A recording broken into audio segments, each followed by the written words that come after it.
माझी आई नेली मला वाईट वाटलं नाही, तू वडील नेले मला वाईट वाटलं नाही, तू बायको नेली मला वाईट वाटलं नाही, तू मुलगा नेला मला वाईट वाटलं नाही, तू वाहिनी नेली मला वाईट वाटलं नाही, तू घर नेलं, तू दुकान नेलं, तू शेती नेली, तू सगळं नेलं, हे सगळं माझं होतं, मला वाईट वाटलं नाही. तू बहिष्कार घालायला लावला, मला वाईट वाटलं नाही. गाढवावर बसवलं, वाईट वाटलं नाही. थिंड काढली, वाईट वाटलं नाही. अरे पण जी गाथा तू मला बुडवायला लावतोय, ही गाथा तर मी तुझ्यासाठी निर्माण केली. अपवित्र वाणी नको माझ्या मुखा, त्याग होणी मुका बराच मी. जेव्हा डोळ्याला पाप दिसतंय, ते दिसू नये म्हणून आपण डोळे बंद करून थोडी चालणार आहे. नाही, आपल्याला दिसू शकतं हे म्हण. कानाला अपवित्र ऐकू येऊ नये, कानाला काही कुणाची निंदा ऐकू येऊ नये, यासाठी आपण कान बंद करून चालू शकतो का? नाही, ऐकू येऊ शकते. पण अपवित्र वाणी येऊ द्यायची का नाही, हे मात्र 100% आपल्या हातात आहे. म्हणून क्रम बघा जगद्गुरु तुकोबरायांनी अभंगामध्ये कसा लावलेला आहे. दिसू शकतं, पुढे काय करायचं, ती वाढवायचं का थांबवायचं हे आपल्या हातात आहे. पाहण्यापासून आपण थांबवू शकत नाही. पाप दिसणार आहे, पाप ऐकू येणार आहे, त्याला आपण थांबवू शकत नाही. पण पाप बोलायचं का नाही हे मात्र आपल्या हातात आहे. एकादशीच्या दिवशी मंबाजीच्या शेतातून मंदिराकडे जाणारा रस्ता मंबाजीनं काट्या टाकून अडवला. गावातली लोक तुकोबरायांकडे गेली. मंबाजी ऐकत नाहीये, मंदिरात जाऊ देत नाहीये.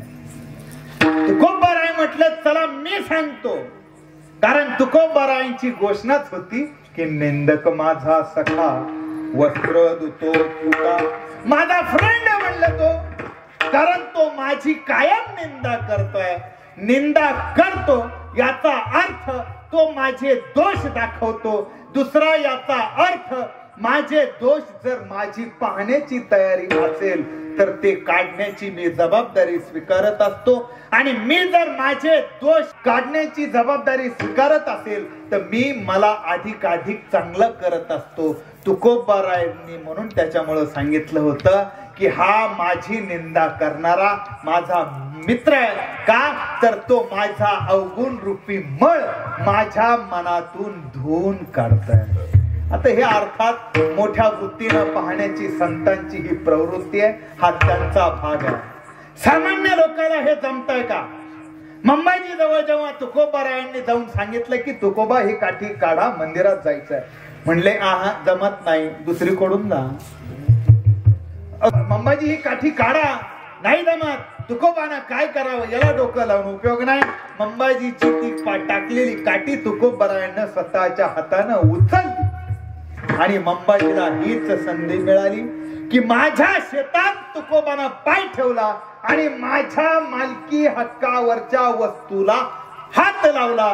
बस एवढं कारण शोधलं आणि नुसतं तोंडानं बोलणारा मंबाजी आज मात्र स्वतःचा सगळा कंट्रोल त्यानं काढून टाकला, सुटून गेलेला. त्यानं ती काठी घेतली आणि तुकोबारायांना मारायला सुरुवात केली.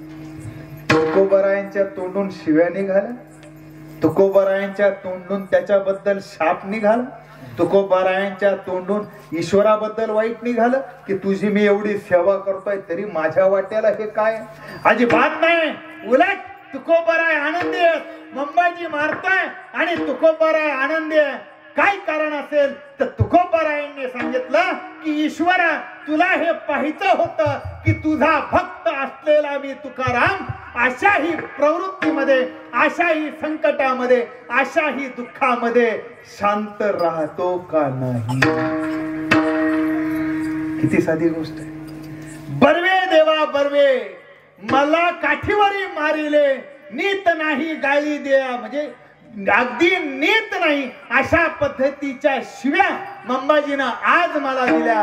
काठीवरी मारिले, त्यानं काठी घेऊन मला मारलं.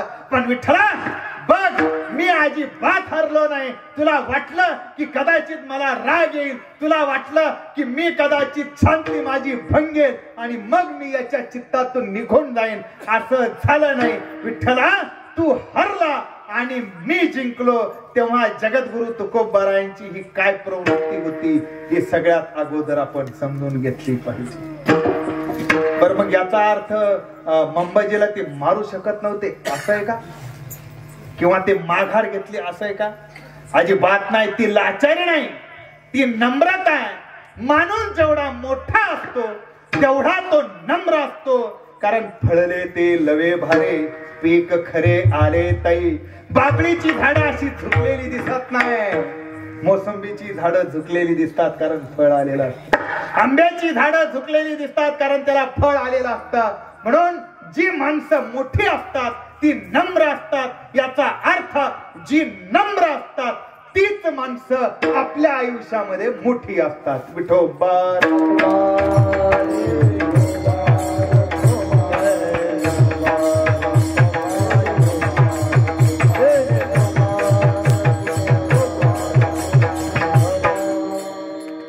अजिबात अपवित्र वाणी नाही. उलट ईश्वराजवळ आभार मानले की अरे दया क्षमा शांती तेथे देवाची वस्ती. आणि तुकोबारायांबद्दल शांती वृत्ती किती आहे हे आपल्याला अगोदर पासून माहिती आहे. पण याचा अर्थ वैष्णव शांत आहे असा त्याचा होत नाही.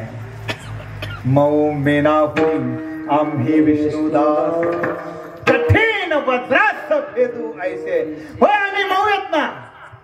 किती मऊ आहे. अहो तुमचं जे मेन असतं ना मेन, हे मेन सुद्धा एवढं मऊ नाही जेवढं आम्ही मऊ आहे. जर आमच्याकडे कुणी माफी मागायला आलं तर त्याला हा विचार करायचाच नाही की माफी मिळेल का नाही. होय आम्ही त्याला माफ करतो, कारण तो शरण आलेला आहे. जो शरण आलेला आहे त्याचं रक्षण करणे हे त्या व्यक्तीचं कर्तव्य आहे. हे जगद्गुरु तुकोबाराय छत्रपती शिवाजी महाराजांच्या संदर्भात सांगतात. अभंगामध्ये आपल्या सैनिकांना सुद्धा उपदेश केलेला आहे. आपणा राखून या ठकावे अनेक घ्यावे सकळीक हरोनिया. तुकोबाराय तिकडे स्वराज्य निर्माण करतायत. कीर्तनामध्ये जेव्हा येतात तेव्हा जगद्गुरु तुकोबाराय या छत्रपती शिवाजी महाराजांना सांगितलं की शिव तुझे नाव ठेविले पवित्र छत्रपती सूत्र विश्वाचे तू. शिवा जिजाऊ आणि शहाजी राजांनी तुमचं नाव जे शिव ठेवलेलं आहे ते शिवावरून ठेवलेलं आहे. हे अगदी पवित्र आहे, याच्यात काहीही दुमत नाही. पण या शिव नावाचं तुम्ही सार्थक करणार आहात आणि उद्या चालून तुम्ही छत्रपती व्हाल हा माझा आशीर्वाद आहे. हे जगद्गुरु तुकोबाराय सैन्याला सुद्धा उपदेश दिला. सांगितलं की आपलं रक्षण करून समोरचे शत्रू सैनिक जेवढे मारता येतील तेवढे मारणे, पण आपली मारायची वेळ आली तर माघारी फिरणे. कोण सांगताय? जगद्गुरु तुकोबाराय. कशात सांगतात? गाथेत सांगतात. कोणाला सांगतात? सैनिकांना सांगतात. जर जीव द्यायची वेळ आली तर जीव जाऊ द्यायचा नाही. काहीही हो, युद्ध जरी असलं तरीही तिथे आपल्या प्राणाचं रक्षण करायचं आणि माघारी यायचं. कारण सिर सलामत तो पगडी 50 हा जगद्गुरु तुकोबारायांचा संदेश म्हणून लक्षात घ्या. मंबाजीनं मारताना चलबिचल नाही, लोकांनी निंदा केली चलबिचल नाही. अहो त्या सालो मालो ना तुका म्हणायच्या ऐवजी सालो मालो म्हणे नावाची अभंगाची रचना तुकोबारायांची चोरायची. तुका काढायचं, सालो मालो टाकायचं आणि त्याच अभंगावर प्रवचन करायचं. होतच करायचं. तुकोबारायांनी त्याची सुद्धा कधी आपल्या तोंडून निंदा. मी सांगतो ना तुम्ही सुद्धा संत होऊ शकता, पण केव्हा? एकदाही एका बद्दलही तुमच्या मनात वाईट शब्द न येणे हे म्हणजेच संत असण्याचं लक्षण आहे. हे सगळ्यात अगोदर लक्षात घेतलं पाहिजे.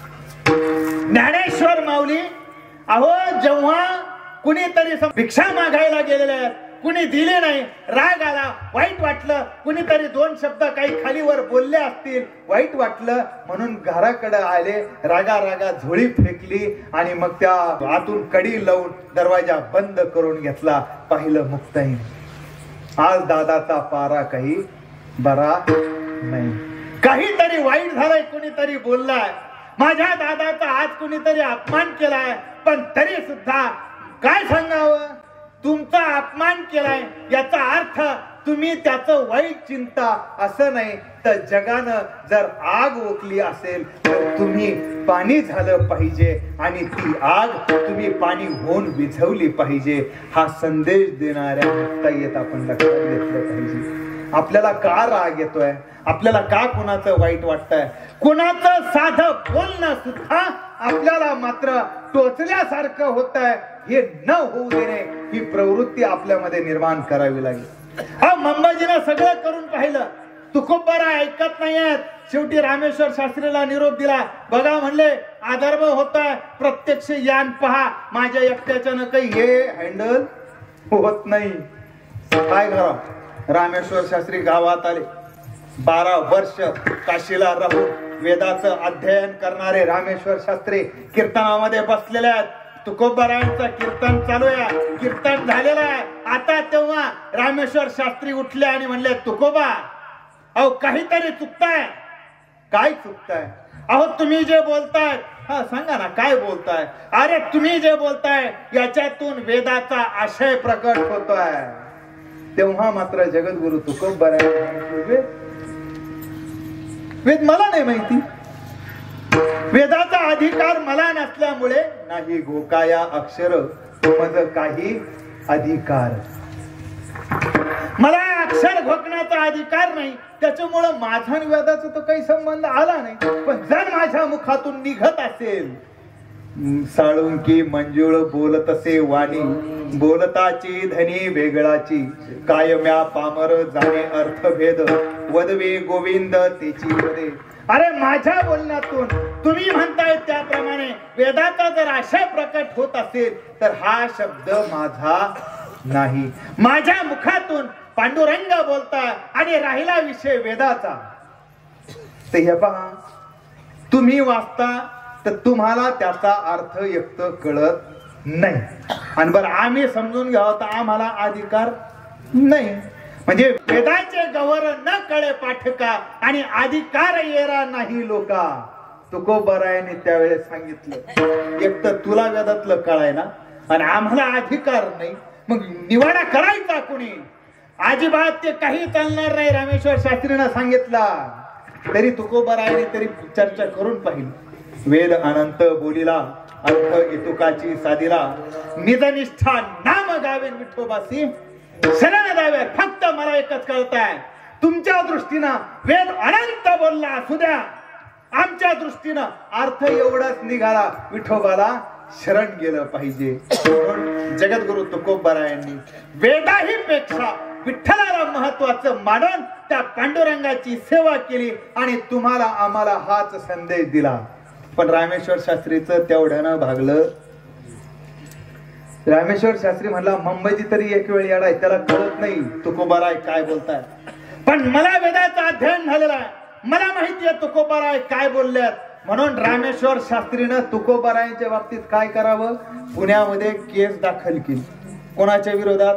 तुकोबारायांच्या. काय दाखल केली म्हणजे एकीकडं तुकोबारायांच्या शिष्या बहिणाबाई पाठक या कोल्हापूरला जयराम स्वामी पिंडेच्या वाड्यामध्ये राहताना तिथे एक महाराज कीर्तन करतायत.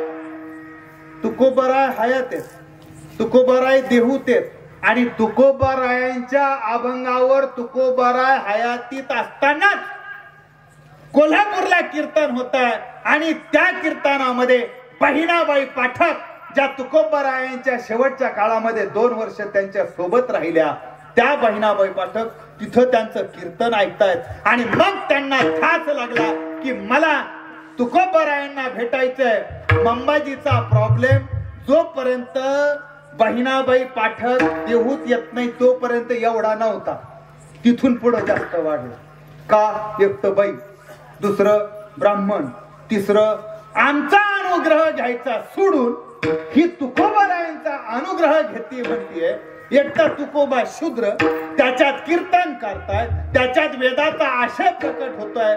अहो जर समजा ज्या वेदाचा आशय प्रकट होतो म्हणताय, ती वेद जर पाणी भरण्याचं काम करताय तुकोबारायांकडं, तर बाकीच्याला पोट दुखायचं काही कारण नाही. स्वतः वेदाला अडचण नाहीये, पण इथे रामेश्वर शास्त्रीलाही अडचण आहे आणि इथे मंबाजीला सुद्धा अडचण आहे. पण तरीही कितीही काही केलं, तुकोबारायांनी मात्र आपली चित्ती, आपली वृत्ती ढळू दिली नाही. आला होता गेला पूर, धरिला धीर जीवनी.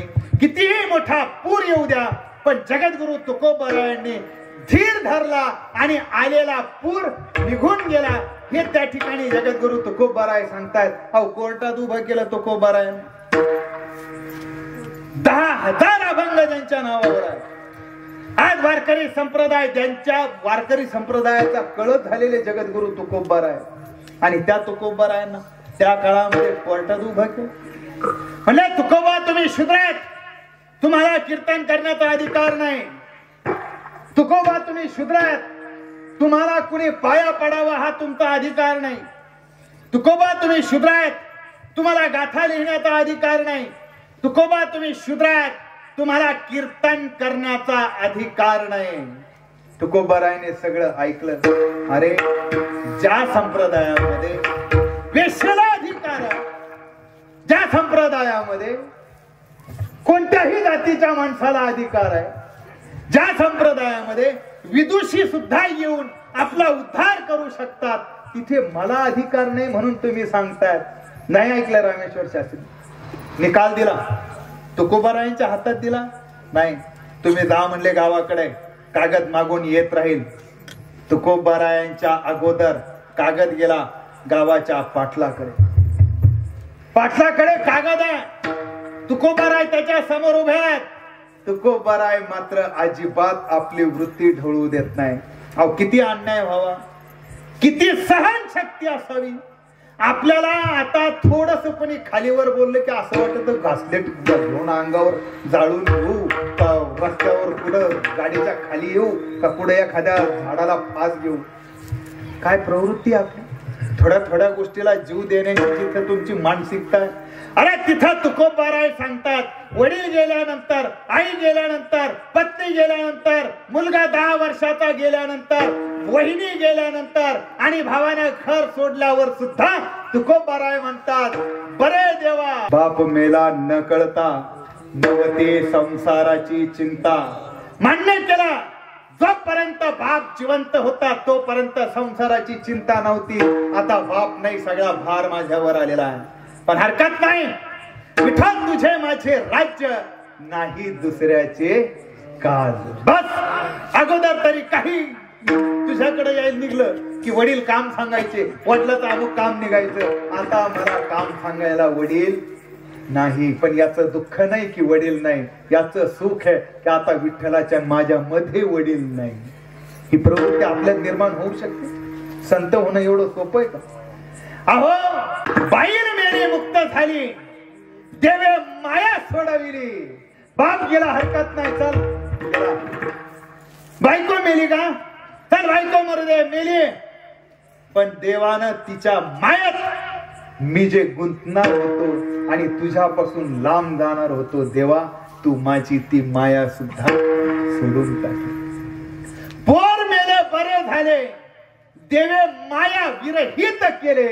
आता बायको गेल्यावर तिची माया तर गेलीच, ती तर मुक्त झालीच. पण आता मी पोरात जीव गुंतला असता. बरं झालं देवा, तू ते पोरग बी नेलं. आता जी काही थोडीफार माया माझ्यात राहिली होती, मला आता तू माया विरहित केलं. अरे, माता मेली मद देखता, तुका म्हणे हरली चिंता. आता तर आईची चिंता राहिली असते. आईच्या मायात पोरं जास्त राहत नाही मोठे झाल्यावर, त्यांना फक्त चिंता असते. आता ही पडती काय, हिचं दवाखान्याचं कसंच होईल, हिला जीव घालायला कोणी आहे का, आणि तिला कोणी पाहिजे. तुकोबाराय म्हणतात, आता आई होती शेवटची, आई पण आई गेली, आता मी चिंता विरहित झालो. तुकोबारायांनी खेद नाही मानला, अजिबात नाही. कल्पना करा, आई वडील तर वयोमानानुसार त्यांचं वय झालं तर निघून जाणार आहे. बायकोन पोरग साधी गोष्ट नाही. ही माझी माणसं आहेत, विठ्ठला तू ही नेली, मला अजिबात दुःख नाही, उलट आभार मानले विठ्ठलाचे तुकोबारायांनी. पण जेव्हा तो कागद हातामध्ये आलेला आहे, गावच्या पाटलाच्या हातात कागद आला, तुकोबारायांना बोलून घेतलं. पाटील म्हणले, तुकोबा, आवली, हे तुमचे लेकर, तुम्ही हे घ्या आणि आत्ताची आत्ता गाव सोडा. काय सांगितलं? गाव सोडायला सांगितलं तुकोबारायांना. वय वर्ष 21 असलेल्या तुकोबारायांच्या जेव्हा दुष्काळ पडला, तेव्हा गावातल्या लोकांना सांगितलं, अरे माझ्याकडं धन आहे, माझ्याकडं धान्य आहे. या देऊतला एकही वारकरी, एकही शेतकरी कुणाच्याही दारात हात पसरणार नाही. माझा शब्द आहे, जोपर्यंत हा तुकाराम जिवंत आहे तोपर्यंत गावातला एकही उपाशी राहणार नाही. एकालाही उपाशी न राहू देणाऱ्या तुकोबारायांवर आज काय वेळ आली आहे? तर गावातून निघून जाण्याची वेळ आली आहे. पण नुसतं निघून ना म्हटले का? नाही, गाढवावर थिंड घालून तुम्हाला गावाच्या बाहेर काढायचा आदेश त्या कागदात आहे. कोणी दिलाय आदेश? रामेश्वर शास्त्री. गाढवावर बसवायचा बहिष्कार घातलेला आहे. बहिष्कार म्हणजे आता तुकोबारायांच्या घराला मीठ आणि पाणी सुद्धा गावातल्या कुणीही द्यायचं. ते तुकोबारा आहेत ज्यांनी सगळा गाव जगवला. पण आज न्यायालयाचा निकाल आलेला आहे. आता मात्र तुकोबारायांची थोडीशी जी काही शक्ती होती ती थोडीशी क्षीण होत चालली. आणि मग तुकोबारायांच्या तोंडून शब्द निघाले, काय खावे आता, कोणाकडे जावे, गावात रहावे कोण्या बळे. काय तुकोबारायांची भावना झाली असेल कल्पना करा. काय खावे आता, कोणाकडे जावे, गावात राहावे कोण्या बळे. कोपला पाटील गावीचे हे लोक, आता खाली भीक कोण मज. म्हणजे ज्याला भीक कुणीच मागायची नाही गावातल्यानं, हे सांगणाऱ्या तुकोबारायांवर आज भीक मागण्याची वेळ यावी ही काय दुरावस्था आहे. म्हणून लक्षात घ्या, भक्ताची परीक्षा जर पाहायची ठरवली तर कुठपर्यंत जात असते. आपली परीक्षा इथपर्यंत अजूनही गेलेली नाही, जाणारही नाही. म्हणून जीवनामध्ये अजिबात दुःख मानायचं. कोपला पाटील गावीचे हे लोक, आता घाली भीक कोण मज. आता येणे चवी सांडिली म्हणती आणि निवाडा करीती दिवानात. बर, चांगले लोक नव्हते का जे मधी नाही पडले? होते ना. भले लोकी यासी सांगितली मात, केला माझा घात दुर्बळाचा. आणि शेवटी त्यांनी सांगितलं, तुका म्हणे यांचा संग नव्हे भला, शोधित विठ्ठला जाऊ आता. विठ्ठला, आता मला ही माणसं नको. तू माझी आई नेली मला वाईट वाटलं नाही, तू वडील नेले मला वाईट वाटलं नाही, तू बायको नेली मला वाईट वाटलं नाही, तू मुलगा नेला मला वाईट वाटलं नाही, तू वाहिनी नेली मला वाईट वाटलं नाही, तू घर नेलं, तू दुकान नेलं, तू शेती नेली, तू सगळं नेलं, हे सगळं माझं होतं, मला वाईट वाटलं नाही. तू बहिष्कार घालायला लावला, मला वाईट वाटलं नाही. गाढवावर बसवलं, वाईट वाटलं नाही. थिंड काढली, वाईट वाटलं नाही. अरे पण जी गाथा तू मला बुडवायला लावतोय, ही गाथा तर मी तुझ्यासाठी निर्माण केली. ही गाथा तुझी आहे. माझी आई माझी होती, हरकत नाही. वडील माझे होते, सगळं माझं होतं. तू माझा घेऊन गेला, मला वाईट वाटलं नाही. पण जी गाथा मी तुझ्यासाठी निर्माण केली आणि ज्या गाथेकडे जगू पाहून माझ्या घरातली माणसं मेल्यावरही मी जे आनंदानं जगत होतो, आज ती गाथा सुद्धा बुडवण्याचा आदेश मला आलेला आहे. पण नाईलाज होता जगद्गुरु तुकोबारायांना, त्यांच्याच हाताने ती गाथा बुडवावी लागली. पण जर विठोबाचं चिंतन तुमच्या मनामध्ये असेल तर तुमचा सांभाळ करणारा तो विठोबा आहे. गाथा बुडवली हे खरं आहे, पण आजही आमच्या पर्यंत ती गाथा आहे हे सुद्धा सत्य आहे. याचं कारण फक्त मुखी नाम आहे विठोबा.